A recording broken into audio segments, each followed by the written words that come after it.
গাজা ভূখণ্ডে খাদ্য সংকটের পরিস্থিতিতে ক্রমশ প্রশ্ন উঠতে শুরু করেছিল ইসরায়েলের দিকে। এরই মধ্যে রবিবার থেকে গাজার ৩টি অঞ্চলে সামরিক অভিযানে দিনে ১০ ঘণ্টার কৌশলগত বিরতি ঘোষণা করেছে ইসরায়েল। তবে খাদ্য সংকট এখনও রয়েই গিয়েছে।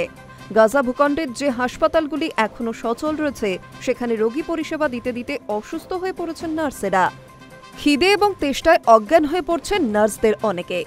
রোগী এবং চিকিৎসা কর্মীদের জন্য সবসময় খাবারের যোগান দিয়ে উঠতে পারছেন না হাসপাতাল কর্তৃপক্ষ। সদ্যজাতদের জন্য দুধেরও পর্যাপ্ত যোগান নেই হাসপাতালগুলিতে। অনেক ক্ষেত্রে তাদের শুধুমাত্র জল খাইয়ে রাখা হচ্ছে। গত শুক্রবার থেকে গাজায় ৭ জন চিকিৎসকের সঙ্গে কথা বলে এমনটাই জানিয়েছে মার্কিন সংবাদ মাধ্যম নিউ ইয়র্ক টাইমস। এই ৭ জনের মধ্যে ৪ জন গাজার বাসিন্দা, বাকি ৩ জন অস্ট্রেলিয়া, ব্রিটেন এবং আমেরিকা থেকে গিয়ে সেখানে পরিষেবা দিচ্ছেন। তারা প্রত্যেকে বর্তমানে গাজা ভূখণ্ডের বিভিন্ন হাসপাতালের সঙ্গে যুক্ত। গত কয়েক মাসে ইসরায়েলের ধারাবাহিক হামলা এবং তার জেরে তৈরি হওয়া খাদ্যাভাবের জেরে গোটা গাজা ভূখণ্ডে তীব্র খাদ্য সংকট তৈরি হয়েছে।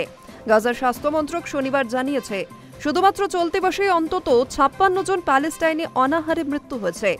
সময়ের সঙ্গে সঙ্গে গাজা ভূখণ্ডে খাবারের জন্য হাহাকার আরও বৃদ্ধি পেয়েছে। হাসপাতালের কর্মীরাও দিনে দিনে অপুষ্টির শিকার হতে শুরু করেছেন। নিউ ইয়র্ক টাইমস অনুসারে চিকিৎসক এবং স্বাস্থ্যকর্মীরা শারীরিক দুর্বলতা অনুভব করতে শুরু করেছেন। অনেকে মাথা ঘুরে ওয়ার্ডে অজ্ঞান হয়ে যাচ্ছেন। স্যালাইন, গ্লুকোজ দিয়ে তাদের ফের সুস্থ করতে হচ্ছে। গাজায় প্যালেস্টাইনিদের নিয়ন্ত্রিত কিছু এলাকায় দোকানগুলিতে এখনও কিছু খাদ্য সামগ্রী পাওয়া যাচ্ছে, কিন্তু তার দাম যুদ্ধবিধ্বস্ত গাজাবাসীর ধরা ছোঁয়ার বাইরে। কোথাও ১ কেজি আটা বা ১ কেজি টমেটো বিক্রি হচ্ছে প্রায় $৩০, ভারতীয় মুদ্রায় প্রায় ২৫০০ টাকা। চাল বা মাংস খোলা বাজারে বিক্রি হচ্ছে না। এর ফলে সাধারণ গাজাবাসীর কাছে বিকল্প বলতে দুটি পথই খোলা থাকছে। প্রথম বিকল্প, অনাহারে মৃত্যুর পথ বেছে নেওয়া। দ্বিতীয় বিকল্প, প্রাণের ঝুঁকি নিয়ে ত্রাণ সরবরাহ কেন্দ্রের দিকে যাওয়া। সাম্প্রতিক সময় ত্রাণ শিবিরের দিকে যাওয়ার পথে ইসরায়েলি বাহিনীর হামলায় অনেক সাধারণ প্যালেস্টাইনের মৃত্যু হয়েছে বলে অভিযোগ। আন্তর্জাতিক মহলে সমালোচনার মুখে পড়ে গাজা ভূখণ্ডে ত্রাণ সরবরাহ শুরু করেছে ইসরায়েল। আকাশপথে বস্তা বস্তা ত্রাণ ফেলছে তারা। শনিবার ইসরায়েলের সেনা জানিয়েছে, গাজায় ৭ বস্তা ময়দা, চিনি এবং খাবারের ক্যান ফেলা হয়েছে। তবে যে পরিমাণ খাবার দেওয়া হচ্ছে তা পর্যাপ্ত নয়। দাবি করা হচ্ছে একটি ট্রাকেও তার চেয়ে বেশি খাবার ধরে। এরই মধ্যে রবিবার ইসরায়েল জানিয়েছে, গাজা ভূখণ্ডের ৩টি এলাকা আল মাওয়াসি, দেওয়ার আল বালা এবং গাজা শহরে প্রতিদিন সকালে ১০টা থেকে রাত ৮টা পর্যন্ত সংঘর্ষ বন্ধ থাকবে।